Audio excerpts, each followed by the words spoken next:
සම්මා සම්බුදු සරණයි සදහැති සුපින්වත් ඔබ සැමට. සදහැවතුනි, තණ්හාව නිසා ශෝකයත්, තණ්හාව නිසා බියත් උපදිනවා. තණ්හාවෙන් මිදුණු තැනැත්තාට ශෝකය, බිය කියන මේ කිසිවක් උපදින්නේ නැහැ. අදත් මේ සූදානම බෞද්ධ රූපවාහිනියත් බෞද්ධ ගුවන් විදුලියත් ඔබ වෙත ගෙනෙන ප්‍රතිවේක්ෂා වැඩසටහන ආරම්භ කරන්නට. සුපුරුදු ලෙසින් ප්‍රතිවේක්ෂා වැඩසටහනට වැඩම කරන්නට යෙදුණු පූජනීය උඩුදුම්බර කාශ්‍යප ගෞරවනීය ස්වාමීන් වහන්සේ අපි සාදු නාද නම්වා নমස්කාර පූර්වකව පිළිගනිමු. සාදු සාදු සාදු. සදහතුනි, අද ප්‍රතිවේක්ෂා වැඩසටහන වෙනුවෙන් දායකත්වයෙන් කටයුතු කරන්නේ බෞද්ධ රූපවාහිනිය බෞද්ධ ගුවන් විදුලිය ශ්‍රවණය කරන නරඹන, ඒ වගේම ප්‍රතිවේක්ෂා වැඩසටහන ශ්‍රවණය කරන නරඹන සදැහැති පිනැති පිරිසක්. එසේනම් මෙතෙන් සිට මේ උතුම් වැඩසටහන මෙලෙසින් මෙහෙවන්නට ගෞරවනීය ස්වාමීන් වහන්සේට අපි නැවත වතාවක් සාදු නාද නම්වා පාද නමස්කාර පූර්වකව ඇරයුම් කරමු. සාදු සාදු සාදු.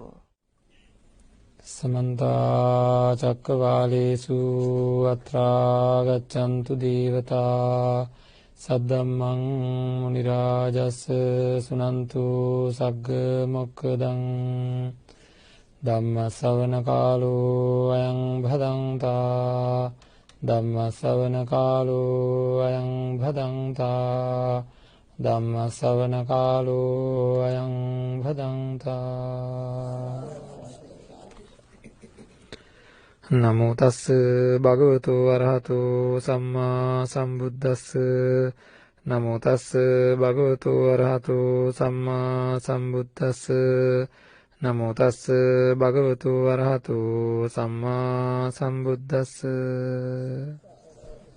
ඒකායනෝ අයං භික්ඛවේ මග්ගෝ සත්තානං විසුද්ධියා සෝක පරිද්දවානං සමතික්කමාය දුක්ඛ දෝමනස්සානං අත්තගමාය ඥායස්ස අධිගමාය නිබ්බානස්ස සච්චි කිරියාය යදිදං තත්තාරෝ සතිපට්ඨාන.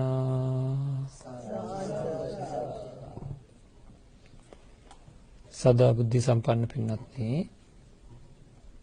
දින 4ක් තිස්සේ අපි සාකච්ඡා කරමින් ඉන්නේ සිහිය පවත්වා ගැනීම මොනතරම් වටිනාකමක් තියනවද කියන කාරණා පිළිබඳ සහ ඒ සඳහා ප්‍රායෝගිකව මොනවද කරන්න ඕනේ කියලා සාකච්ඡා කරමින් ඉන්නවා.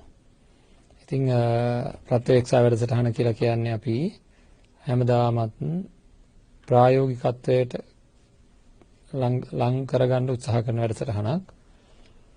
කරන්න ඕන දේවල් විතරක් සාකච්ඡා කරන්නයි උපරිම උත්සාහයක් කරන්නේ. ඒ සඳහා අවශ්‍ය කරන මූලික ධර්ම කාරණා විතරයි කතා කරන්නේ. බණ කියන වැඩසටහනක් නෙවෙයි. ඇත්තටම කරන දේ සාකච්ඡා කරන වැඩසටහනක් විදිහටයි අපි මේක අරගෙන යන්න උපරිම උත්සාහයක් ගන්න. මොකද අපි බොහෝ බණ අහලා තියෙනවා, අහනවා, නිවන් මාර්ගත් බණ බොහෝ වශයෙන් ඇහුවා. ඉතින් ඒකින්ද අපි මේ දැන් කරන්න ඕන දේ පිළිබඳව කටයුතු කරන්න ඕනේ. ඉතින් සිහිය පිළිබඳ කළ යුතු දේ ගැන සාකච්ඡා කරද්දී අපි මේ වෙනකන් දවස් 4ක් තිස්සේ කතා කරපු මූලධර්ම නැත්නම් වැඩපිළිවෙල, නියමයන්, සිතේ තියෙන නියමයන් පිළිබඳව නැවත මතක් කිරීමක් කරගමු. ඊට පස්සේ අපි මොකද කරන්න කියලා කතා කරන්න ඕන. අද කතා කරන්න තියෙන්නේ අද සිකුරාදා දවස සමාජ කතිකාවත. කොහොමද සතිපට්ඨානය පිළිබඳ සමාජ කතිකාවතක් ගොඩනගන්නේ කොහොමද කියන එක තමයි අද සාකච්ඡා කළ යුතු තියෙන්නේ. ඉතින් ඒකින්ද හැමෝම තමන්ගේ යුතුයකම ගැන හිතන්න, තමන්ගේ යුතුයකම සිද්ධ කරොත් අපිට බුද්ධ ශාසනය රැක ගන්න පුළුවන් වෙයි, රට ජාතිය රැක ගන්න පුළුවන් වෙයි. ඉතා ව්‍යාසනකාරී තත්ත්වයන් වලට මුහුණ දෙමින් සිටින්නේ දැන් කාලයක් තිස්සේ අපි අරගෙන ආපු වැරදි වැඩපිළිවෙලේ ප්‍රතිඵල ලැබෙමින් ඉන්න කාලයක් විදිහට අපි මේක දකින්නේ. වැරදි වැඩපිළිවෙළවල් වල වැරද්දෙහි බය නැතිකම පිළිබඳව, ලැජ්ජාව නැතිකම පිළිබඳව ඒ සඳහා වැඩපිළිවෙලක් සකස් නොකිරීමෙහි ප්‍රතිඵල මේ වෙනකොට අපි සියලු දෙනා භුක්ති විඳින්මින් ඉන්නවා. ඉතින් එතකොටවත් අපිට අඩුම ගානේ මේ සමාජය තුළ නිවැරදි දැක්මකට රට පෙළගැස්වීම සඳහා යම් කිසි ආකාරයක වැඩපිළිවෙලකට ආයුතුව තියෙනවා. ඒක ප්‍රබල වැඩපිළිවෙලක් වෙන්නත් ඕනේ, අවංක වැඩපිළිවෙලක් වෙන්නත් ඕනේ, සත්‍යවාදී වැඩපිළිවෙලක් වෙන්නත් ඕනේ. මේ ප්‍රබලත්වය, මේ අවංකත්වය, මේ සත්‍යවාදීත්වය ඉපදිය යුත්තේ තමන්ගේ సంతාන වලින් පුද්ගලික වශයෙන් හැම කෙනෙක්ම අදිෂ්ඨානශීලීව සත්‍යවාදීව ප්‍රබල හැඟීමකින් යුක්තව නිවැරදිව කටයුතු කරොත් වැඩි දිනෙක නිවැරදි කරගන්න පුළුවන්කම තියෙනවා. හොඳයි. පළවෙනියෙන් වැඩපිළිවෙල තේරුම් ගත යුත්තේ සමාජ කතිකාවතක් ගොඩනැගෙන්න නම් සමාජයට යමක් ධර්මය තුලින් ලැබෙන්න නම් පළවෙනියෙන්ම ඒ සඳහා සමාජගත කරන්නන් බිහි විය යුතුයි. එහෙමනේ. චරිත බික්කවේ චාරිකම් බහුජන හිතාය බහුජන සුඛාය කියලා බුදුරජාණන් වහන්සේ දේශනා කරේ පළවෙනි 69ට. එතකොට ඒකේ තේරුම නිවන් දකින්න කම්ම බණ කියන්න බෑ කියන එක නෙවෙයි. එහෙනම් අපිට බණ කියන්න හම්බෙන්නේ නැහැ. හරි. තමන් යම් දෙයක් තේරුම්ගෙන තිබුණා නම් ඒ තේරුම්ගෙන තියෙන දේ තේරුම්ගත පමණින් හෝ සමාජගත කළ හැකිව තියෙනවා. තමන්ගේ පාලනය තමන් තුළින් සිද්ධ කරගන්නේ කොහොමද කියලා අවබෝධ කරගත්ත අය තමන්ගේ සිත නිවැරදිම දේ සිද්ධ කෙරෙන විදිහට සකස් කරගන්න වැඩපිළිවෙල තේරුම් ගත්ත අයට පුළුවන්කම තියෙන අනිත් අයට කියලා දෙන්න. සාරාංශය තේරුම් ගන්න ගුරුවරයෙක් ඒ ගුරුවරයා උගන්විය යුතු විෂයමාලාව පිළිබඳව සාරාංශගත අදහසක් ඒ ගුරුවරයාගේ තුල නැත්තම්. හරි. ඒ කියන්නේ මෙන්න මේ දේ තමයි අපි කරන්නේ කියලා සාරාංශගත වැඩපිළිවෙලක් ඒ ගුරුවරයා තුල නැත්තම් අන්න ඒ තැනත්තාට හරියට ඒ ඉගැන්වීම කරන්න බෑ. මොකද ඇතුලේ තියෙන්න ඕනේ යන්නේ කොහාටද කියලා අදහසක්. ඒ වගේ අපි මේ නිවන් දැකීමේ වැඩපිළිවෙල තුල කරන්න ඕනේ මොකද්ද කියලා සාරාංශයක්. ඒට මූලික වෙන දේවල් පිළිබඳ සාරාංශයක් අපේ තුල නැත්තම් අපිට මේක යා යුතු මඟ තේරෙන්නේ නැහැ, මඟ පැටලෙනවා. මේ සාරාංශයක් විදිහට මේ සිහිය පවත්වා ගැනීම කියන එක නිවනට ඒකායන මාර්ගය කියලා දේශනා කරලා තියෙන දේශනාව තියෙද්දි සිහිය පවත්වා ගැනීම සඳහා අපේ මොකක් හරි වැඩපිළිවෙලක් පිළිබඳව අපි මේ දිනවල සාකච්ඡා කරා. දැන් ඒක අපි සාරාංශයක් වශයෙන් මතක් කරනවා. සිහිය පවත්වන්න පළවෙනි එක සිහිය උපදවා ගන්න ඕනේ. හරිද? එහෙනම් අපි සිහිය උපදවා ගන්නේ කොහොමද කියලා පළවෙනි එක දැනගන්න ඕනේ. නැති සිහිය උපදවා ගන්න කුමක්ද කරන්නේ කියලා පළවෙනි එක දැනගන්න ඕනේ. හරි? නැති සිහිය උපදවා ගන්න මොකද්ද කරන්න ඕනේ? දෙවෙනි එක ඉපදිච්ච සිහිය ප්‍රබල කරගන්නේ කොහොමද කියලා දැනගන්න ඕනේ. දැන් අපි සාකච්ඡා කරා. ඊළඟට ඒ ඉපදිච්ච ප්‍රබල කරගත්ත සිහිය පවතින තත්ත්වයට ප්‍රබල කර ගැනීමමයි පවතින්නේ. එහෙනම් සිහිය පවතින විදිහට හිත සකස් කරන්නේ කොහොමද කියලා දැනගන්න ඕනේ. හරිද? එතකොට එහෙනම් අපි සිහියක් නැති සිහිය උපදවා ගැනීමත් ඇතිවෙච්ච සිහිය පවත්වා ගැනීමටත් ක්‍රමවේද සාකච්ඡා කරා. කොහොමද? අපිට දැනුමක් නැත්නම් නුවණක් නැත්නම් ඇත්ත తත්වය පිළිබඳව නුවණක් නැත්නම් අපිට සිහියක් කොහොමද තියෙන්නේ නැහැ. එහෙනම් පළවෙනියෙන්ම නුවණ ඇති කරගත යුතුයි. ඒ සඳහා ධර්ම ශ්‍රවණය සහ කල්යාණ මිත්‍ර ආශ්‍රය අවශ්‍යයි. ධර්ම ශ්‍රවණය සහ කල්යාණ මිත්‍ර ආශ්‍රය අවශ්‍යයි. ඒ අදාළ නුවණ ඇති කර ගැනීම සඳහා. ඊළඟට මේ ඇති කරගත්ත නුවණක් ඇති වෙනකොටම ඒ කියන්නේ අවබෝධයක් ඇති වෙනකොටම ඒ නුවණත් එක්ක පෙරපසු නොවීම උපදින සිහියක් තියෙනවා. ඒ මොකද්ද? අපි මොන හරි දෙයක් ගැන නුවණක් ඇති කරගත්තාම අපිට ඒත් එක්කම දෙයියනේ මං හිතාන් හිටිය විදිහ නෙවෙයි මේක සම්පූර්ණයෙන්ම වෙනස් නේ කියලා සිහිය උපදිනවා. ඒ සිහිය උපදිනකොට ඉපදුනහම ඒ සිහිය උපදින්නේ අර ඇතිවෙච්ච නුවණ හින්දා. ඒ සිහිය කියන්නේ චේතනාවක්. ඒ චේතනාව ප්‍රබල කරගන්න ඕනේ. චේතනාව ප්‍රබල කරගන්න මොකද කරන්න ඕනේ? ඒ එක සැරයක් සිහිය උපදින්න හේතු වෙච්ච යම්කිසි කාරණා තියෙනවා නම් අන්න ඒ කාරණා නැවත නැවත මෙනෙහි කරන්න ඕනේ. මෙනෙහි කරන්න මොකද වෙන්නේ? ඒ සිහිය ඉපදිච්ච සිහිය එන්න ප්‍රබල වෙනවා.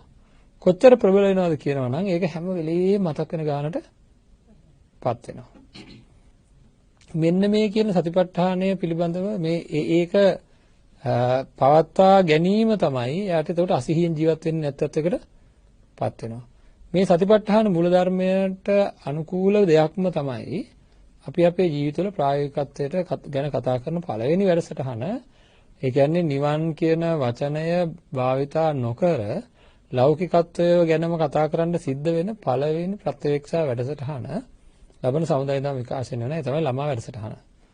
ළමා සතියක් තියෙනවා. මොකද දෙසැම්බර් මාසෙ හින්දා පාසල් නිවාඩු කාලේ ඉඳලා ළමයින්ට තියෙන වැඩසටහනක් තියෙනවා. ලබන සතියේ වැඩසටහන සම්පූර්ණයෙන්ම තියෙන්නේ ළමයින් සඳහා. ඉතින් ළමයින්ව පෙළගස්සලා ඉඳන් ඕන ආයිනකින් දෙමාපියොත් ඉඳ ගන්න ඕනේ. මොකටද? ළමා වැඩසටහන වැඩියෙන්ම වැදගත් වෙන්නේ කාටද? දෙමාපියන්ට. හරිද? ඇයි දෙමාපියෝ ළමයි කරන්න හදනව නෙවෙයි. දෙමාපියන්ව ළමයි කරන්න හදනව නෙවෙයි. ළමයින්ව මෙහෙවන්නා සිටිය යුත්තේ නිවසේ. ඒ මෙහෙවන ආකාරය පිළිබඳව දැනගත යුතු තියෙනවා. මෙහෙවන ආකාරය පිළිබඳව දැනගන්න ළමා වැඩසටහන අනිවාර්යයෙන්ම දෙමාපියෝ ශ්‍රවණය කරන්න ඕනේ. මොකද්ද මේ කියන්නේ කියලා. එතකොට මේක ධර්මයට පටහැන් දෙයක් නෙවෙයි. ධර්මයේ තුල තියෙන ආකාරයක්. ඉතින් බලන්න මේ අපි දැන් සතිපට්ඨාන පිළිබඳව සාකච්ඡා කරපු දේම අපිට ළමා වැඩසටහන තුළ දකින්නට ලැබෙයි. ළමයින්ට අපි සතිපට්ඨාන කියන්නේ නැති වුණාට මොකද්ද මේ කෙරෙන්නේ කියලා සාකච්ඡා කෙරෙයි. කෙරෙන දේ ප්‍රායෝගිකත්වයක් පිළිබඳව. එහෙනම් දැන් අපි බැලුවා සිහිය උපදවා ගන්න නුවණ හදා ගන්න ඕන. නුවණ හදාගෙන ධර්ම ශ්‍රවණය කරන්න ඕනේ.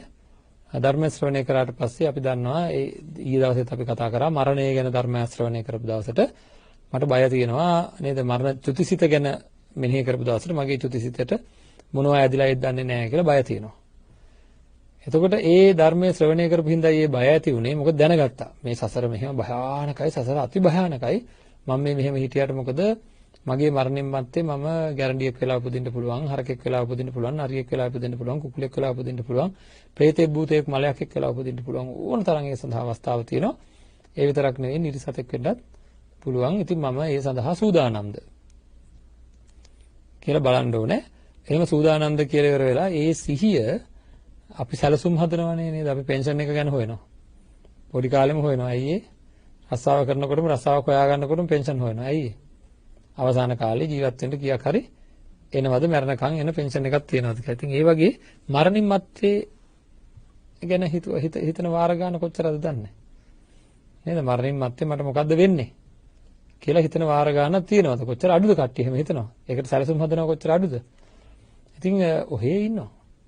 කොහොමද ඉන්නේ? උදේට බත්, දවල්ට බත්, රාත්‍රීට බත්. නේද? බත් කී ඉන්නවා. ඒතර බත් හොය ඉන්න අපිට බත් විතරක් නෙවෙයි ජීවිතය කියලා. මම ඒ බත් කිව්වේ පංචකාම සම්පත්තියට. නේද? කෑම, ආහාර. එහෙනම් මේවා විතර මේක විතරක් නෙවෙයි ජීවිතේ මීට එහාට ගිය දෙයක් කරන්න තියෙනවා කියලා මොකක් හරි සිහියක් ඉපදුනා නම් ඒ සිහිය උපදින්න හේතු උනේ මං අහපු ධර්මයක්. එහෙනම් මේ සිහිය පවත්වා ගන්න නම් අර දැනගත්ත දේ නැවත මෙනෙහි කරන්න ඕන. නැවත මෙනෙහි කරොත් ඒ මෙනෙහි කරපු දේ මගේ සිතේ නැగిලා එන වාර ගන්න වැඩි. ඒක දැන් 아무තුවෙන් කියන්න දෙයක් නැහැ. දවස් 4ක් තිස්සේ දැන් අපි මූල ධර්මයක්. හරිද? ඒ සිහියෙන් ඉන්නකොට ඊට වැඩි එහා ගිය නුවණක් පහළ වෙනවා අපිට. එතකොට ඒ සිහියේ ඊට වැඩි සිහියක් පවත්වා ගන්න පුළුවන් වෙනවා. ඒ කියන්නේ හැදිච්ච සිහිය පවත්වා ගත්තොත් ඊට වැඩි එහා ගිය අවබෝධයක් එනවා. ඒකත් එක්ක ඒ අවබෝධයත් එක්ක ආයෙ ඊට වැඩි එහා ගිය සිහියක් උපදිනවා. ඒ කාය පවත්වා ගත්තොත් ඊට වැඩි එහා ගිය අවබෝධයක් එනවා Tamanට ඒ ශේස්ත්‍රය පිළිබඳව. එතකොට ඒකත් එක්කම ඊට වැඩි එහා ගිය සිහියක් උපදිනවා. ඊට පස්සේ මොකද කරන්න වගකීම තමයි ඒක පවත්වා ගන්න එක. මේක මූල ධර්මයක්, මේක නියමයක්, මේක ප්‍රමේයක්. මොනවා පිළිබඳව? සිතේ ක්‍රියාකාරීත්වය පිළිබඳ ප්‍රමේයක්. මූල ධර්මයක්. නේද? වැපරුවොත් අස්වැන්න ලැබෙනවා කියන එක මූල ධර්මයක්ද නැද්ද? මූලික ධර්මයක්. නේද? නියමයක් ඒක. වපුරන විදිහට මුං වැපරුවොත් මුං ලැබෙනවා, වී වැපරුවොත් වී ලැබෙනවා, තල වැපරුවොත් තල ලැබෙනවා. ඉතින් ඒක කියන්නේ ඒක තියරි එකක්. එහෙනම් ඒ වගේ මූල ධර්මයක් අපිට හම්බුණා. නොයේකුත් මූල ධර්ම මේ සමාජයේ හම්බුණා, මේ සමාජයට හම්බුණාම සමාජ කතිකාවතක් තියෙනවා. මොකද්ද සමාජ කතිකාවත? මේ සැරේ මට වී අස්වැන්නක් ඕනේ. ඒකින්ද මම තල වපුරනවා. ඒක සමාජය තුළ තියෙන කතාවක්ද? නෑ. සමාජය තුළ තියෙන කතාවක් තමයි දැනුම පිළිබඳ කතාවක් මුළු සමාජය තුළම තියෙනවා. වී වැපුරුවොත් වී ලැබෙනවා. මෙයාට වෛද්‍යවරයෙක් විදියට හැසිරෙන්න මගේ දරුවා වෛද්‍යවරයෙක් විදියට හැසිරෙන දව බලන්න මම කැමතියි.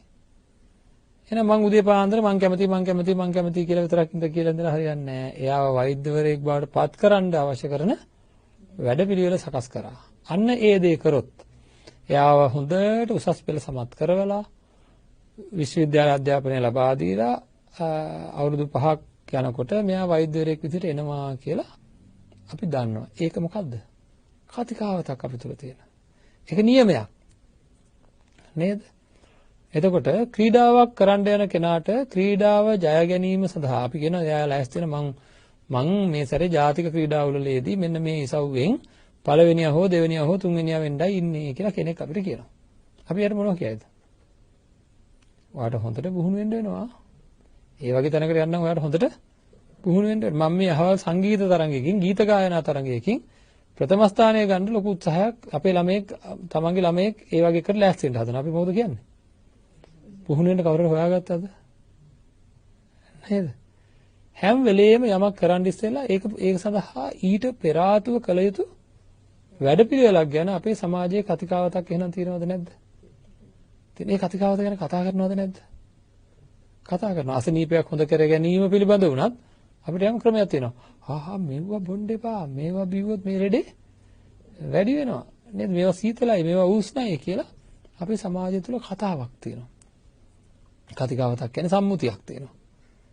එකතු කරගත්ත, හදාගත්ත ක්‍රමවේදයක් තියෙනවා. මං අහනවා හිත හදා ගැනීම පිළිබඳව.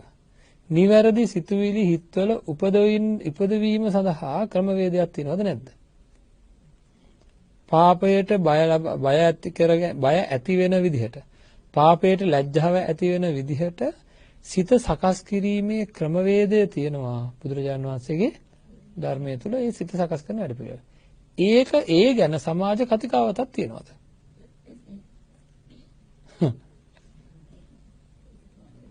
නැහැ. නේද? එහෙම එකක් නැහැ. වැරදිකාරයට බයින ඔක්කොම ලැගත වෙලා. වැරදි කරන මනුස්සයට ඔක්කොම ලැගත වෙලා ඇතිපදම් බයිනවා. හැබැයි මෙයා වැරදි කරන්න මෙයාගේ සිතේ ඒ වැරද්ද වළක්වා ගැනීම සඳහා අවශ්‍ය කරන හැඟීමක් චේතනාවක් ඉපදුනේ නෑ. ඉපදුනේ නැත්තේ ඒ සඳහා එයා ඒ හැඟීම එන විදිහට හිත සකස් කරලා නෑ කියලා හැඟීමක් හඳුනා ගැනීමක් එහෙම සකස් වෙන විදිහට කටයුතු කරන්න ඕන කියලා වැඩපිළිවෙලක් ගැන අපිට අදහසක් නැහැ. ඇයි අදහසක් නැත්තේ? ඒ වැඩපිළිවෙල කොහෙද තියෙන්නේ? ධර්මයේ තුල තියෙනවා. මම උදාහරණ කියන්නම්. අපි දන්නවා ඕන අකුසලයක් හිතක ඇවිල්ලා ඒ අකුසලය නිසාවෙන් අපේ හිත නොසන්සුන් වෙනවා. මම කොහේ හරි ගෙදරක ඉන්නවා. අනුන්ගේ ගෙදරක ඉන්නවා. ඉන්නකොට මම දකිනවා කබඩ් එකේ උඩ හොන්ත ඇපල් ගෙඩියක් තියෙනවා. කට්ටියත් එහාට මෙහාට යනවා. දැන් මට ඇපල් පිළිබඳ ආසාව උපදිනවා. ඉපදිලා දැන් මට මේක බෑග් එකකට ගියොත් හොඳයි මගේ. හරිද? මේක මට දාගන්න හිතන බෑග් එකට. දාගන්න හිතනවා කියන්නේ කුසලයක්ද අකුසලයක්ද මේ ඇවිල්ලා තියෙන්නේ? ඕන අකුසලයක් ඇවිල්ලා. දැන් ගිජුකමක් ඇවිල්ලා ඇපල් ගන්න. දැන් ඒක ගන්න ඕන වගේ අදහසක් ඇවිල්ලා. හිතච්ච ගම ගන්නවද? නෑ. ඒ වුණාට එකපාරටම හිතෙනවා නෑ අහු වුණොත් ඉවරයි.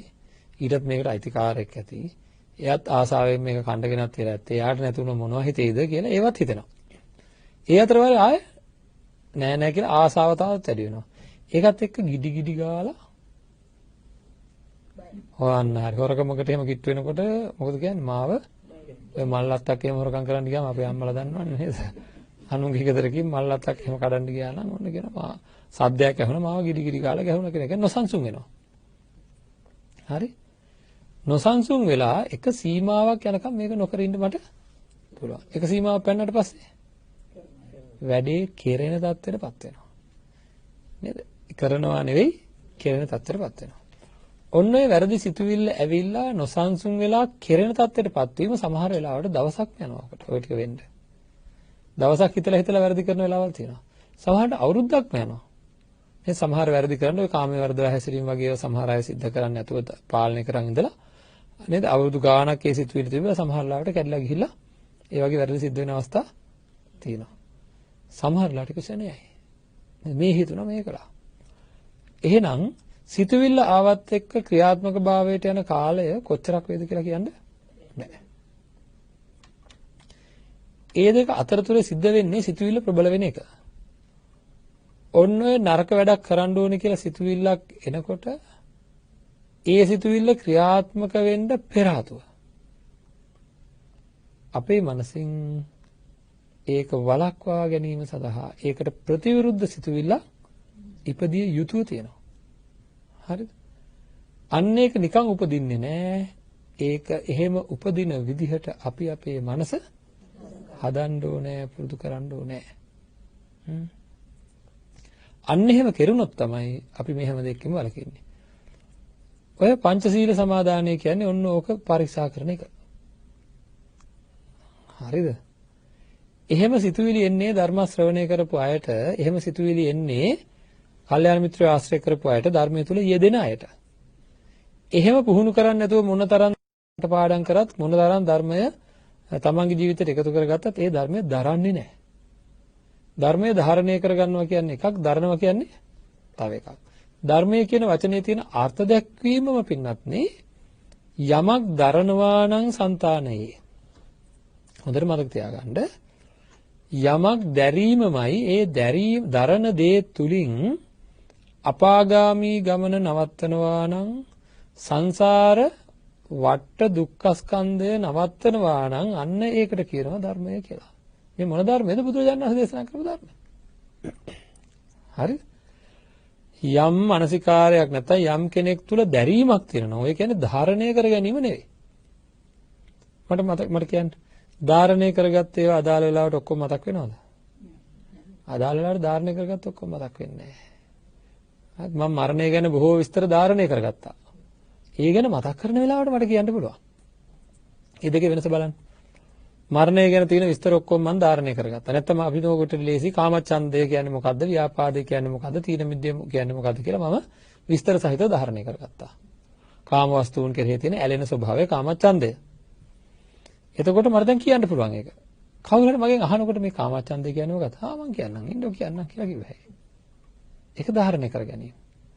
හැබැයි තමන්ගේ තුලින් කාමච්ඡන්දයක් උපදිනකොට කාමච්ඡන්දයක් උපදිනා කියලා තමන්ගේ හිත තමන්ට දෙන පණිවිඩය මොකද්ද? දරා ගැනීම කියන්නේ. හරි? අන්නේ දරන දෙයට කියනවා ධර්මය කියලා. පාණාතිපාතා වේරමණී කියනකොට ඒක දරලාද කියලා බලන්න. ප්‍රාණඝාතයක් සිදු කරන්න සිතුවිල්ලක් එනකොට, අදත්තා දානයක් සිදු කරන්න සිතුවිල්ලක් එනකොට, ඇවිල්ලා ඒක ක්‍රියාත්මක භාවයට යන්න යනකොට මගෙන් කවුරු හරි අහුවොත් ප්‍රාණඝාතය ආදීනවට කියලා දෙන්නකෝ. අනම මතක තියාගෙන ඉන්න හොඳට. දැන් මං කියන මේවා තමයි වෙන්නේ, මේවා තමයි වෙන්නේ, මේවා තමයි වෙන්නේ කියලා කියනවා.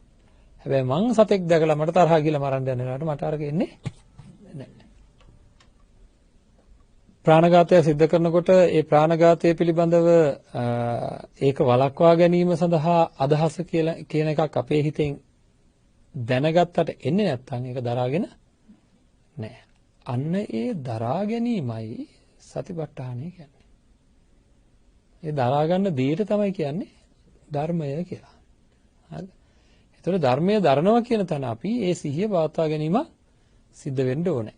එතකොට ධාරණය කර ගැනීම කියන්නේ එකක්, දරා ගැනීම කියන්නේ ඊට වැඩි එහාගේ දෙයක්. හරි? එතකොට දැන් මම අහන මේ සමාජ දිහාවට අපි අවධානය යොමු කරමු. ධර්මයේ පිළිබඳ අපි ඉදිරියේදී ලොකු සාකච්ඡාවක් කරනවා. ඒක එහි පස්සේ කරන්නේ කොහොමද ආදි වශයෙන්. සමාජයේ දිහා ගන්න සමහර අය බණ අහන්නෙම නැහැ. සමහර අය උපතින් පුංචි කාලේ ඔය පන්සිල් සමාදන් වුණා වගේ ඉතින් අත් එකතු කරගෙන සුදු ඇඳගෙන මල් වට්ටිය ඔලුවට තියාගෙන මේ ලෝකෙට පරකාසෙට යමක් ප්‍රදර්ශනය කරමින් මම බෞද්ධයෙක්යයි කියාගනිමින් ගත කරන දැන් කාලයක දශක ගණනාවක් තිස්සේ අපිට මේවා පේන්න තියෙනවා සමහර නායකත්වයන් තුලත් නේද මේ ලොකු බෞද්ධ විදියට හැසිරෙනවා. නමුත් හැබැයි ඇතුලේ තියෙන්නේ මහා කුණු කන්දල් බව අපි හොඳටම දන්නවා. එතකොට මේ අය පිළිබඳ අපි එක පේලියට හිටගෙන දොස් කීමද සිදු කළ යුත්තේ නෑ. මම කියන්නේ නායකත්වයෙන් ගැන විතරනේ අපේ ගෙදර ගන්න, ගම ගන්න, තමන් ගන්න විශේෂයෙන්ම අපේ පැත්ත අරගෙන අපි හොඳට හිතලා බලනොත් තමන්ගේ පැත්ත අරන් තමන් හිතලා බලනොත් වැරදි කෙරෙන ගතිය නැද්ද?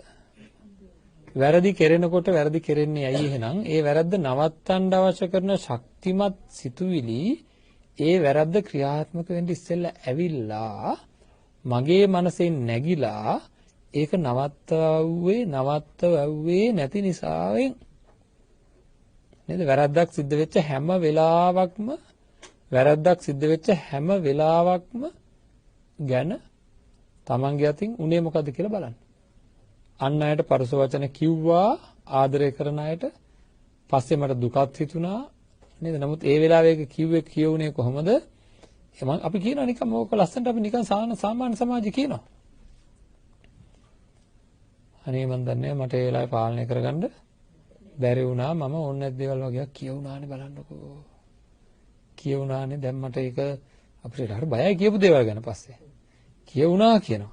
එහෙනම් ඒ කියුණා කියන එකේ තේරුම ඒක වළක්වන්න ඕන කරන අදහස දැන් තියෙනවා. බලන්න ඒක ඒ වෙලාව ආවේ නැහනේ. එහෙනම් අදාළ වෙලාවේදී ආවේ නැහැ. එහෙනම් මම ඒක දරාගෙන ඒක එන්නේ නැහැ. එහෙනම් එන විදිහට හදන්න ඕනේ. මේක තමයි වැඩ පිළිවෙල. හරිද? එන විදිහට ඕනෑම තත්වයක් යටතේ සිහියෙන් ඉන්න විදිහට කියන්නේ ඒකයි. සිහියෙන් ඉන්න විදිහට මේ මනසවල් සකස් කරන්න ඕනේ. ක්‍රීඩාවක් පුරුදු වෙන්න ඉස්සෙල්ලා කය සකස් කරනවා වාගේ, වපුරන් ඉස්සෙල්ලා කුඹුර සකස් කරනවා වාගේ නේද? පදිංචි වෙන්න ඉස්සෙල්ලා ගේ සකස් කරනවා වාගේ, වාහනයක යන්න ඉස්සෙල්ලා ඒකේ ඔක්කොම පරීක්ෂා කරලා අඩුපාඩු තියෙනවද කියලා බලලා ඒක සකස් කරගන්නවා වාගේ, කණ්ඩ ඉස්සෙල්ලා නේද? කෑම සකස් කරගන්නවා වාගේ. හරි ඒ ඔක්කොටම ඉස්සෙල්ලා මගේ හිත වැරදි නෙකරන තත්ත්වයට හිතක් සකස් කරන්න ඕනේ. ඉතින් ඒකට තියෙන ක්‍රමය තමයි ධර්මය තුල තියෙන්නේ. මේක කාට හරි කියලා දෙන්න ඕනේ. ඒ තැනේදී ප්‍රාණඝාතයෙන් අයින් වෙන විදිහට හිත සකස් කරන්න ප්‍රාණඝාත විරමණය කියන චෛතසිකය තමන්ගේ සිතේ උපදවා ගන්න අවශ්‍ය කරන වැඩ පිළිවෙල කරන්න ඕනේ. ඒක වැඩක්. අදත්තාදානය කිසිම විදිහකින් සිද්ධ නොවන විදිහට සිත සකස් කරගන්න නම් අදත්තාදාන විරමණය කියන අදත්තාදානයෙන් වැළකීම කියන හැඟීම මම අදත්තාදානයෙන් වැළකෙනවා කියන හැඟීම හැම නිමේෂයකම සිතේ නැగిලා එන විදිහට හිත සකස් කරන්න ඕනේ. කාමයේ වර්ධවා හැසිරීමෙන් වැළකීම කියන හැඟීම හිතේ ප්‍රබලව නැగిලා එන විදිහට ඒ හිත සකස් කරන්න ඕනේ, පුහුණු කරන්න ඕනේ. හරි. එහෙම නෙකිරුවොත් ඒක වෙන්නේ නෑ. නෙකිරුවොත් වෙන්නේ නෑ. ඔය ටික අපි දැනගෙන හිටියද දන්නේ නැහැ. අපි කරාට මූල ධර්මයක් විදිහට මේක දැනගෙන හිටියේ නෑ. නේද? මේක හදන්න ඕනේ. එහෙනම් අද මගේ අතින් ප්‍රාණඝාතයක් වුණොත් මම මොකක්ද දැනගන්න ඕන? මට හොඳටම තරහ ගිය වෙලාවට මම ඔකට කියන්නේ හැමදාම කියන උදාහරණේ මధుරව මරන්නේ නැහැ කියලා හිතාන් හිටියා. නේද? කන වටේ කරකුණා එලවන්න බැලුවා හරි ගියේම නැහැ. මේක මොනවා කරත් එලවන්න බෑ. ආපහු එනවා. දැන් මොකද කරන්නේ? මගේ හිතේ මේකව මරන්න ඕන කියන සිතුවිල්ලක් ආවා. මේ සතාට වෙන ඇබැද්දිය පිළිබඳව මේ සතා මේ ලෝදයක් දන්නේ නැහැ කියන පිළිබඳ සිහිය මගෙන් නැති වුණා. නැති වෙලා මේ සතාව මම මරලා දැම්මා. එහෙනම් මම කල්පනා කරනවා දැන් මම හොඳින් ඉන්නවා. ඊළඟට ඔය වගේම දවසක් මට එයි. ඔය වගේම අවස්ථාවක්. එදාටත් මම මොකද කරන්නේ? ඔක වයසට මල්ලා දානවා. එහෙනම් ආය ඔය වගේ අවස්ථාවක් ආපුවා මේක සිද්ධ නොවන විදිහට මම ඒ කියන්නේ මම ගියාත් මාණ්ඩලික තරඟයකට. අපි හිතමු පාසල් යන කාලේ කියලා. හරි පෙරදුනා. දැන් ඊළඟ අවුරුද්දේ මට දිස්ත්‍රික් තරඟයට යන්න වුණා තියෙනවා. මම මොකද කරන්න ඕන? මාණ්ඩලික තරඟේ දිනන විදිහට පුරුදු කරන්න ඕන. නේද? අන්න ඒ වගේ අපි එක තැනකදී පෙරදුනා නම් සීලයෙන් ඒ මගේ කෙලෙස් වර්ධනය වෙලා පෙරදුනේ ඊළඟ අවස්ථාවේදී ඒක නොවන විදිහට හිත පුරුදු කරන්න ඕනේ. ඒකට අවශ්‍ය කරන කුසල හැඟීම වර්ධනය කරගන්න ඕනේ. එන්න එහෙම වැඩක් තියෙනවා. හරිද? ජීවිතේ ජීවත් කරවද්දී අපි ලෞකික ජීවිතේ හරි අරමුණු වලට යද්දී බාධා වෙන සිතුවිලි එනවා. නේද? වෙන දේවල් වලට ආසයි වෙනවා. එක දෙයක් කරන්න යනකොට වෙන දේවල් වලට ආසයි තියලා ඒ දේ පැත්තකට යන උදාහරණයක් අධ්‍යාපනය ලබන ළමයෙක් ඒ අධ්‍යාපනය ලැබමින් ඉන්න කාලය තුල පාඩම් කරන වෙලාවක රූපවාහිනියම් දෙයක් දැක්කොත් ඒකට ආසයි තියලා සියලු පාඩම් නවතා එතෙන්ට ඇවිල්ලා ඉඳගෙන ඉන්න තියෙන ඉඩ කඩක් තියෙනවා. හරි? එහෙනම් තමන්ගේ ජීවිතයේ මොනවා හරි දෙයක් වර්ධනය කරගන්න තියෙන වෙලාවල් වල දුරකථනය දිහා බලාගෙන ඉන්න තියෙන ඉඩ කඩක් තියෙනවා. නේද? ඒ වගේ ඒකුත් වැරදි සහගත දේවල් තියෙනවා. මේ තියෙන වැරදි සහගත දේවල් නවත්වා ගැනීම සඳහා තමන්ගේ సంతාණයෙන් යම් ආකාරයක යහපත් සිතුවිලි ඉපදිලා ප්‍රබල වෙන විදිහට සකස් කිරීම කියන වැඩපිළිවෙල මේ ලෝකේ තියෙනවා. රොටිය පුච්චන්න ඉස්සෙල්ලා සකස් කිරීමක් තියෙනවා. ඒ වගේ හිත සකස් කිරීමක් තියෙනවා. අන්න ඒ පිළිබඳ සමාජ කතිකාවතක් ගොඩනගෙන්න ඕනේ. හරිද? ළමයින්ගේ හිත සකස් කරන වැඩපිළිවෙල. ළමයින්ගේ හිත සකස් කරන වැඩපිළිවෙල විදිහට අපි දන්න එකම දේ මොකද්ද? ඔක්කොමලා එකතු වෙලා බාණින එකයි උපදෙස් දෙන එක. උපදෙස් හැම වෙලෙම කියනවා. මේ කියන අනිත් පැත්ත බලනකොට අනිත් පැත්තට ගිහිල්ලා ඉස්සර. ආයෙ කියනවා. කියෝන එක්කෙනාටවත් නේද? අහන එක්කෙනාට දැන් අපේ රට ගන්න. රට අරගෙන බලන්න වැරදි කරන අය ඉන්නවා, විශේෂයෙන් නායකත්වයන් ඉන්නවා වැරදි කරනවා. يعني මේ නායකත්වයෙන් කම ප්‍රාදේශීය නායකත්වයන් ඉඳලා දිස්ත්‍රික් නායකත්වයන් ඉඳලා අපි අපේ යම්කිසි කොටසක් පාලනය කරන අයට කියන නායකත්වයන් කියලා. මේ නායකත්වයන් පක්ෂ වලට බෙදලා ඉන්නවා. ඒ පක්ෂවල දැන් රටක තියෙනවා විපක්ෂය සහ ආණ්ඩු පක්ෂය කියලා දෙකක්. විපක්ෂය ඇත්තටම ව්‍යවස්ථානුකූල විපක්ෂය තියෙන්නේ මොකටද? ආණ්ඩු පක්ෂයේ වැරද්දක් වෙන වෙලාවක ඒක නිවැරදි කර ගැනීම සඳහා පෙන්වා දීම.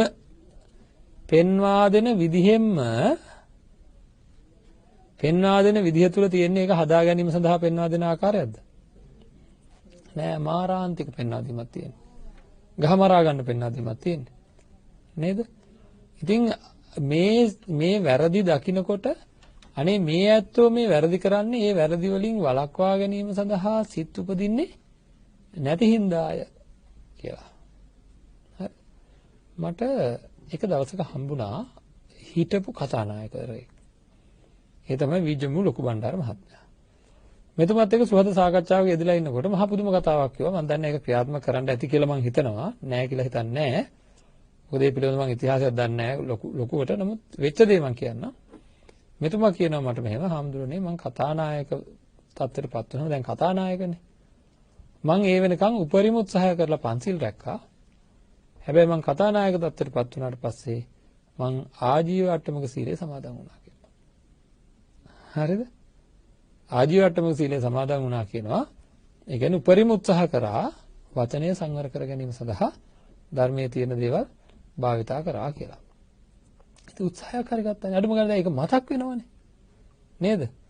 අඩුම ගානේ මම වචනේ සංවර කරගන්න බොරු කියන්නේ නැහැ, කේලම් කියන්නේ නැහැ, පරස වචන කියන්නේ නැහැ, හිස් වචන කියන්නේ නැහැ කියලා ඒ හිත සකස් කරන වැඩපිළිවෙලක් තියෙනවා කියලා මතක් කරගන්න ඕනේ. ඒත් අපේ ළමයින්ගේ තියෙන නොමනා ක්‍රියා, ළමයින්ට තියෙන තරුණයින්ට තියෙන ප්‍රශ්න හැමුවේ ඒ කට්ටියගේ චිත්තසංතාන සකස් කරන වැඩපිළිවෙල අපිට හැම වෙලේම දැනෙන්න ඕනේ. ගෙදර ඉන්න අය පිළිබඳ අපිට මෙයා මේ විදිහට දැන් මං කියන්නම් අපි පීඩිතයි. ඇයි අපි පීඩිත කියලා ඇති වෙලා අපි කියනවා මට දැන් කියලා ඇති වෙලා තියෙන මං ආයි කියන්නේ නැහැ. ඒකෙන්ම තේරෙන්න ඕන කියලා විතරක් හදන්න බෑ කියන එක. හිතක් හදන්න අවවාදය කියන්නේ එකක් විතරයි. අනුශාසනාව කියන්නේ එකක් විතරයි. ඒකයි අපි ප්‍රත්‍යක්ෂ වැඩසටහන ප්‍රායෝගික පැත්තකට හරවන්නේ. නැත්නම් අනුශාසනාව විතරයි. හරි මේ වැඩසටහන තුල ප්‍රායෝගිකව තමන් මේවා කරන්නේ නැත්නම් අපි යනවා. හරිද? ආයිබෝවන් කිව්වා ගියා. නේද? ආයිබෝවන් නේ අතවන්ලා යන්නේ. නේද? ඔන්න ඔයාලා එහෙනම් ඔහොම ඉන්න හැමදාම වහගෙන ඉන්න අපි කණ්ඩායම යනවා. එකතු වෙලා වැඩ කරන කට්ටිය මාත් එක්ක ඉස්සරහට යයි. හරිද? එහෙනම් අනිත් අය එහෙම රැඳෙන්න කම්මැලිකමට ඉන්න අය ඔහොම ඉන්න. නේද? ඒ කරන්න ඕන වැඩේ කරන්නේ නැතුව නේද? භාවනා ආදිය හැමදාම දෙන පැවරුමක් තියෙනවනේ. ඒ පැවරුම සිද්ධ කරන්නේ නැතුව වාසය කරනවා නම් ඉතින් එහෙම ඉන්න එකයි තියෙන්නේ. ඉතින් හැමදාම අහගෙන ඒකට කියන්නේ මොකද්ද? ශාස්ත්‍රවරයන් වහන්සේගේ මුව දෙස බලා සිටින්නා කියලා. කට දිහා බලන් ඉන්න අය. මූණ දිහා බලන් ඉන්න අය. කියලා පෘථග්ජනයව අර්ථ දක්වලා තියෙනවා අටුවා ග්‍රන්ථය. ඉතින් කොහොම නමුත් අපි දැන් කළ යුතු දේ තමයි මේකට වැඩ පිළිවෙලක් හදන්න ඕන. අපේ හිතවල හිත හදාගත්තා නම් ඔක්කොම ඉවරයිනේ. හිත හදාගන්න වැඩ පිළිවෙලක් ක්‍රමයක් තියෙනවානේ. හිත හදාගන්න ක්‍රමයක් තියෙනවා. හිත හදාගන්න ක්‍රමයක් තියෙනවා. හොයන්න පටන් ගන්න ඕනේ. ඉස්සෙල්ලාම කාටද? තමන්ට. ඕක තමන්ගේ පැත්තෙන් හොයාගෙන පාලනය වෙන්න පටන් ගන්න ඊට පස්සේ. ඒක හරි පුදුම අත්දැකීමක්. ඒක ලබන්න කියලා මම කියන්නේ. අමාරුවෙන් පාලනය කරගත්ත ඒවා. හරිද? අමාරුවෙන් පාලනය කරගත්ත ඒවා අඛණ්ඩව යෙදීම් වල නොයදී හිටියොත් වැරදි යෙදීම් වල නොයදී සිටියොත් මෙන්න ඊට පස්සේ මොකද වෙන්නේ? ලේසියෙන්ම පාලනය වෙන තත්ත්වයටපත් වෙනවා. හරිද? ඊළඟට යමක් අහගත්ත වැදගත් කරුණු පොතක හරි ලියා තියාගෙන නැවත නැවත ඒවා කියවීමෙන් ඒවා මෙනෙහි කිරීමෙන් ඒවා නිබඳව මතක් වෙන තත්ත්වයටපත් වෙනවා. මේ සඳහා මම හැමදාම කියන තමන්ගේ කාමරයේ හෝ තම කුස්සියේ හෝ කොහේ හරි තැනක මේ අවශ්‍ය කරන දේවල් ටික ලියලා තියාගන්න කියලා. එතකොට සිහිය පවත්වා ගැනීම කියන්නේ ඒක දරුවෙක් ගත්තොත්. ඒ දරුවා ලෞකිකව අපි හිතමු ඉංජිනේරු මහත්තයෙක් වෙන්න ඉන්නවා කියලා. එයාට ඒ පිළිබඳ සිහිය රූපවාහිනිය ඉදිරියේ තියෙන්න ඕනේ. ගමනක් යනකොටත් ඒ සිහිය තියෙන්න. මම මේ තත්ත්වයට යා යුතුව ඉන්න කෙනෙක් කියලා. එතකොට මේ හැම තැනකදී මේ සිහිය තියෙන්න නම් ඒ ගැන හොඳට මෙනෙහි කරලා තියෙන්න ඕනේ. එහෙනම් අපි හරියට සමතුලිතව යෑම ගැන බුදුරජාණන් වහන්සේ මේ ඔක්කොම එකට අරගෙන එක අපූර්ව උදාහරණයක් දේශනා කරනවා. මේ ඉදිරියට සිහිය අරගෙන යන එක්කෙනා හරියට කටගාවට යනකන් තෙල් පුරවපු පාත්‍රයක් අතට අරගෙන චුට්ටක්වත් හැලෙන්නේ නැති වෙන්න අරන් යනවා වගේ. හරි? ඒ විදිහට මේ හිත පරිස්සම් කරගෙන තමයි ඉස්සරහට යන්න ඕනේ. පොඩ්ඩක්වත් හරි. හරි. මොකද මම නිකන් මේ ඊට වැඩිය දැන් අර ඒක හරිය ප්‍රබල සියුම් වශයෙන්වත් අඩුපාඩුවක් නැති මේ අඩුපාඩුවක් නැති බව තේරෙන උදාහරණයක්. මම නිකන් කියන්නම්කෝ මේ අර අවුරුදු කාලෙට තරඟයක් තියෙනවා දෙහි හැන්ද තියාගෙන දුවනවා කියලා. හරිද? අන්න ඒ සඳහා කොහොමද දන්නේ මොනවද දන්නේ කරන්න ඕන. හැන්ද නැවෙන්නේ නැති වෙන්න ඕනේ. නේද? දෙහි ගෙඩිය ගොඩක් බර වෙන්න බෑ. බර අඩු වෙන්නත් බෑ. නේද? එතකොට ඒක නිකන් උඩ යනවා. නේද? ඊළඟට ඒකත් එක්ක සමතුලිතව දුවන්න පුරුදු වෙන්න ඕනේ. නේද? ගැස්සෙන්නේ නැති වෙන්න දුවන්න ඕනේ. ඒ වගේ කාරණා ගොඩක් තියෙනවානේ. ඒ වගේ මේ සිත කොහේ හරි මොකක් හරි කාරණාවකට අපි යන්න යනකොට සිත කිසියම් දෙයකට නැඹුරු වෙන්නේ නැති වෙන්න. කාමච්ඡන්දයට නැඹුරු වෙනවා නම් කාමච්ඡන්දයට නැඹුරු වෙන්නේ නැති වෙන්න මේක හදලා තියාගන්න ඕනේ. ව්‍යාපාදයට නැඹුරු වෙනවා නම් නේද අපි දන්නවා නොයේකුත් කාම අරමුණු වලට හිත ගියොත් අපේ මේ අරමුණ කැඩෙනවා. තරහට හිත ගියොත් අරමුණ කැඩෙනවා. තීන මිද්දේට ගියොත් අරමුණ කැඩෙනවා. නේද? එතකොට නොසන්සුන්කම් වලට ගියොත් අරමුණ අර කියව ගැස්සෙනවා. නේද? දෙහියන්ද ගැස්සෙනවා වගේ. හරිද? එහෙනම් ඒකෙන් දැන් බලන්න දෙහියන්ද තියාගෙන දුවනවා කියන්නේ දැන් මෙහෙ ඉන්නකොට අර පැත්තේ කවුරු හරි හොඳ කෙනෙක් ලස්සන කෙනෙක් ඉන්නවා වගේ කියලා මෙහෙම බැලුවොත් ඉවරයි. නේද? ඊළඟට එහා පැත්තේ ඉන්න කෙනා ගැන තරහ ගිහලා ගැස්සුනොත් ඉවරයි. ඊළඟ දුවන්න අනේ මට දුව ගන්න බෑ වගේ නිකන් ඇකිලුනොත් ඉවරයි. නේද? ඊළඟට නොසන්සුන් වුණොත් ඉවරයි. නේද? ඔය දිවිල්ලෙන් දිවලා වැඩක් නැහැ කියලා හිතුවොත් ඉවරයි. එහෙනම් හරිය නීවරණ පහ වගේ. නේද? ඒ වගේ මේ හැම වැඩකදීම අපිට ආපස්සට අදින බලවේග වගේ තියෙනවා. ඒ ආපස්සට අදින බලවේග වලටමයි කියන්නේ නීවරණ කියලා ඇත්තටම. එහෙනම් ආපස්සට අදින බලවේග අභිබවා අපේ හිත ඒ තැන්වලදී අවශ්‍ය කරන කුසල හැඟීම ප්‍රබල කරවන විදිහේ වැඩපිළිවෙල තියෙනවා ධර්මය තුළ.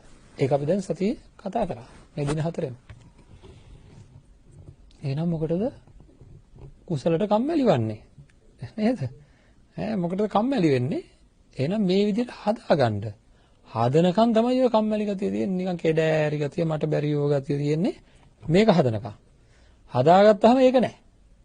හදනකම් තියෙන්නේ ඇස්පිය වෙච්ච ගතිය, ඔළුව බර වෙච්ච ගතිය, මුක්කු තියෙන ගතිය, හරහා දාන්න හිතෙන ගතිය. එහෙම ඒවා තමයි තියෙන්නේ මේ ශරීරයත් එක්ක. හරි?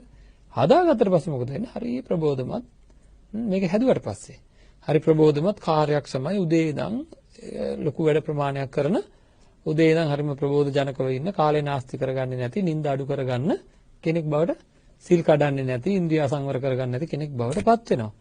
ඒ බවටපත් වෙන මනස සකස් කරන්න ඕන, හදන්න හැම නිමේෂයකම ඒක හිතේ තියෙනවා. අපි දරුවෝ ගැන උන ලෞකික අරමුණු වලත් එහෙමයි. මෙයාව මේ தත්ත්වයටපත් වෙන විදිහට මනස සකස් කරන්න ඕනේ. ඒතකොට මේ කට්ටිය මනස සකස් කරගෙන නැහැ. කවුද වැරදි කරන කට්ටිය දිහා දැක්කම අපිට තේරෙන්නේ එයාලා මනස සකස් කරගෙන නැහැ. එහෙනම් මේ පිළිබඳ කතාවක් අපේ තුල ගියොත්, මේ පිළිබඳ කතාවක් අපේ තුල අපි එකිනෙකා මුමුණන්න පටන් ගත්තොත් මනස සකස් කරේ නැත්තම් වැඩේ හරියන්නේ නැහැ. ඔය අපි ටීවී එකේ දකිනකොට වැරදි කරන අය පිළිබඳ ප්‍රවෘත්ති අපිට සංඥාවක් ආවද මෙයා ඒක නෙකරන විදිහට මනස සකස් කරලා නෑ. කවුරු හරි පරුස වචන කියලා ගමේ කෙනෙක් බැන්න කියලා ආරංචියක් එනකොට අපිට කියනවා මෙන්න මේ අහවල් කෙනාට අහවල් කෙනා හොඳටම පරුස වචන කියලා නොහිතපු වචන කියලා බැන්නා. එමේ හොඳ කෙනෙක්. අපිට මොකද වෙන්නේ? එයා මොන බණ කතා කරත් එයාගේ මනස සකස් කරගෙන නෑ. හරිද? මනස සකස් කරගෙන නෑ. මනස සකස් කරගත යුතුව තියෙනවා. මනස සකස් කරගත යුතුව තියෙනවා. එහෙනම් අන්න ඒ කතිකාවත හැම වෙලෙම හැම තැනකම මිමිනෙන්න ඕනේ. හැම තැනකම කියන්න ඕනේ. Tamanට ඒකට උපදෙස් දෙන්න පුළුවන් තත්යකටපත් වෙන්න ඕනේ. ඒකට අපි කරන්න ඕනේ තමන්ගේ පැත්ත වර්ධනය කර ගන්න ඕනේ වැරදි වෙන්නේ නැති විදිහට. හරි?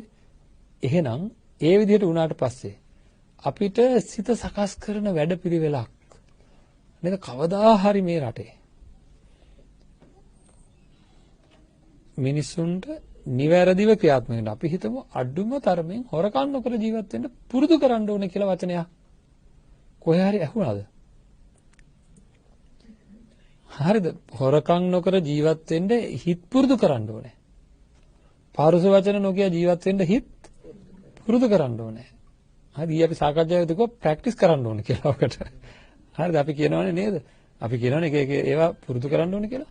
අන්න ඊළඟට විශේෂයෙන් සමගියව ඉන්න පුරුදු කරන්න ඕනේ. අපි අසමගියව ඉන්නේ ඇයි?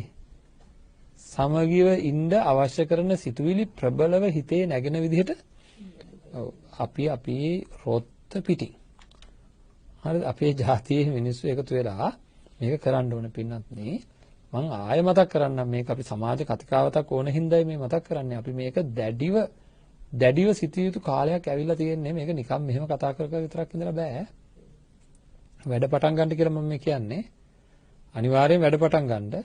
නැත්තම් බෑ. රටක බලය මහ ජාතියට නේද සුළු ජාතියට සමානුපාතිකව බෙදී යා යුතුව තියෙනවා. හරිද? එතකොට තමයි මේ රට විශේෂයෙන් බෞද්ධ රටක් නම් බෞද්ධ මිනිස්සු බෞද්ධ අයගේ බලය තහවුරු විය යුතුයි. බෞද්ධකම වැපුරුනොත් තැනක බෞද්ධකම කියලා කියන්නේ ඔක්කොමලා බෞද්ධ වෙන්න කියන එක නෙවෙයි. බෞද්ධ සංකල්ප අනුව ක්‍රියාත්මක වුණොත් ලෝකයේ කිසිම කෙනෙකුට කිසිම අසාධාරණයක් වෙන්නෙත් නැහැ, නිවට වෙන්නෙත් නැහැ. හරිද? ලෝකෙහි කිසිම කෙනෙකුට කිසිම අසාධාරණයක් වෙන්නෙත් නැහැ, නිවටව නියාලුව ඉන්නෙත් නැහැ. ඒ කියන්නේ මරා ගන්න යනවා කියන එක නෙවෙයි, ඍජු සහ මෘදු වෙනවා කියලා අපි කිව්වා. අපි දන්නවා ඒක. දැන් අපි බොහෝ කාලයක් තිස්සේ කියනවා. එහෙනම් බලන්න අපේ රටක් ගත්තාම අපේ රටේ ජාතීන් වශයෙන් බලය බෙදී යාමේදී හරිද? බෙදී යාමේදී සිද්ධ වෙන සිද්ධිය ලේසියකට කෙනෙක් දකින්නේ නැහැ. දකින්න අය සද්ද නැතුව ඉන්නවා. ජාතීන් වශයෙන් ගත්තොත් දෙමළ, මුස්ලිම්, තවත් නොයෙකුත් ජාතීන් අතර ඊට පස්සේ මේක දාන්න ඕනේ. ද්‍රවිඩ අය, මුස්ලිම් අය, නිල් සිංහල අය, කොළ සිංහල අය, රතු සිංහල අය කියලා ජාති තුනක් විතර තියෙනවා. එහෙම බලපුවාම ප්‍රතිශතයක් වශයෙන් ගත්තාම ඒ ජාති තුන ගත්තාම අනිත් අය වැඩි. ඒකින්ද දැන් කාලයක් තිස්සේ අනිත් අය මත රඳාපවතින ආණ්ඩු බිහි වෙනවා. හරි මේ කෝලම අපිට තියෙන අපි පොර අල්ලනවා. මේ පොරය කොහොමද? ඒක කියන්නේ සමගීව ඉන්න මේවා අහන්න ඕනේ ඉස්සෙල්ලා. අහලා මේවා දරන්න ඕනේ. අපි අසමගී වුණොත් වෙන්නේ මොකද්ද කියලා දරන්න ඕනේ. එහෙම අසමගී වුණාම සිද්ධ වෙන දේ මොකද්ද කියලා සිත්වල උපදින විදිහට සිත් හදන්න ඕනේ. මේ මූලයට බෙහෙත දෙන්න. මූලයට බෙහෙත දෙන්න ඕනේ. එතකොට හරි. දැන් අන්තිමට වෙලා තියෙන්නේ ඒක හරියට මේක මොකක් වගේද දන්නවද? කපටි හිවලෙක් ඉන්න තැන බල්ලෝ 3-4 දෙනෙකුට මස් කෑල්ලක් දානවා. හරිද? දාපුවාම මොකද වෙන්නේ? මස් කෑල්ල ගත්ත බල්ලට අනිත් එක්කෙනා හපනවා ඊළඟ එක්කෙනාත් හපනවා ඊළඟ එක්කෙනා තමයි අන්තිමට පොරේ අල්ලනවා පොරේ. පොරේ මස් කෑල්ල පැත්තක තියලා මේ කට්ටිය පොර අල්ලනවා මස් කෑල්ල ගන්න බලාගෙන. අන්තිමට පොරේ ඉවර වෙලා බලනකොට මස් කෑල්ල නැත. හරිද? මුළු ජාතියටම වෙලා තියෙන්නේ මොකද නැද්ද? අපි අල්ලනවා පොරය අල්ලලා බලනකොට මේකේ ඉතුරු වෙච්ච දෙයක් නෑ. මේකේ රැක ගන්න දෙයක් නෑ. අර පැත්තෙන් වෙනත් විදේශ රටවල් වලට මේකේ කෑලි විකුණලා ඒක එක්කෙනාගේ පලි ගන්න සමහර අය මේවා විකුණුවේ පලි ගන්න බලාගෙන. නේද? ඇත්ත කතා කරමු දැන්. බෞද්ධ අපිට නේද? බෞද්ධ අපිට හැදෙන්න ඕන වේදිකාවක් ඇත්ත කතා කරන්න පුළුවන් වේදිකාවක්. ප්‍රත්‍යවේක්ෂා කියලා කියන්නේ ඔන්න ඔය වේදිකාව. මේක බය තියෙන වේදිකාවක් නෙවෙයි. හරි මේ ප්‍රත්‍යවේක්ෂා තුල අපි මේ අවස්ථාවත් කතා කරලා එළියට බහලත් කතා කරන්න ලෑස්ති වෙන්න අපි සූදානම්. මේක කතා කරන්න වෙනවා. ඇයි ඒ සිහිය උපද්දවා දීම සඳහා. එහෙනම් ශ්‍රවණය වෙනහම සිහිය උපදී. ශ්‍රවණය වුණාට මදි. ඒක ධාරණය කරවන තරමට ඒ කට්ටියගේ අපේ ජාතියේ මිනිසුන්ගේ සිත්වල අපේ පොරේ නවත්තන්න ඕනේ, අපි එකමුතු වෙන්න ඕනේ කියන පුහුණුව ඇති කරන විශාල සමාජ කතිකාවතක් ඇති වෙන්න ඕනේ. ඒකට සිහිය පවතින තත්ත්වයට, ඒකේ සිහිය පවතින තත්ත්වයට මිනිසුන්ගේ සංකල්ප සකස් වෙන්න ඕනේ. ඉතින් මේ වගකීම තියෙන අපි ඔක්කොටම ගෙදර සමගිය රැකගන්න, ගමේ සමගිය රැකගන්න. එතකොට අපි පුරුදු පුහුණු වෙයි.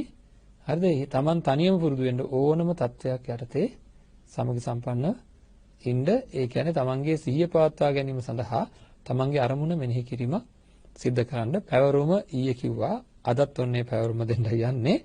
බණ ඉවර කරන්න ඉස්සෙල්ලා මොකක්ද අදත් දෙන පැවරුම? සිහිය පවත්වාගෙන ඉන්න ඕනේ කියන සිහිය.